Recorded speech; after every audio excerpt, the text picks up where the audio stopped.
Modern Drummer, they had the festival, I believe it was on September 12th. And I know Don, both you guys were involved in that. How was that performing in front of a camera as opposed to performing in front of a live audience? I know Dom's one, his video was done in China.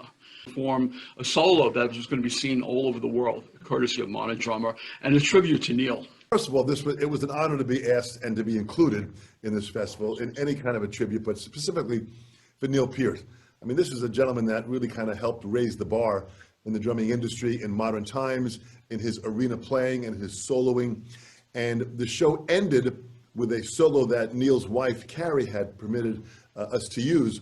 And it was just a performance in Rio that just could not have ended any better, with Neil's performance stating the fact of the standard that he set. For me, I had performed in China. That footage that I had was in front of 4,000 people at an arena, and it was literally aired on Chinese television to over 200 million people. Wow. So I got that footage specifically because I had met Neil here on Long Island and went to his concert with Chad Smith was with me and Joe Bergamini. We had gone there to see Neil perform. We hung out with him before and after. Just an absolute wonderful person. And there are several pictures that I have with him on my social media. It was just after that performance that I then flew to China and performed. So I had kind of dedicated that solo to Neil, and having just hung out with Neil. So I thought that was apropos to use that solo for this particular show. It's the seasoned pros like Jim Riley that knows to turn the flames on all the way and play the way he played, which was absolutely fantastic. Thank you, Dominic. So it was pretty interesting. I didn't get to meet him because I know he's a very private guy, but I got to watch him on the side of the stage, which for 13-year-old me was just absolutely amazing. And it's funny, the person, like people that are a little bit older than myself, the person who motivated them to pick up the drumsticks was Ringo. And for a lot of people my age, it's kind of funny. My Ringo was actually Peter Criss, but the person who motivated me to become a great drummer was Neil Peart. He was the first person that I felt compelled to emulate to the degree that many of us did, where you just felt like you wanted to do everything note for note. And it was because Neil was the first person who made me realize that every note that you play matters and every note that you don't play matters.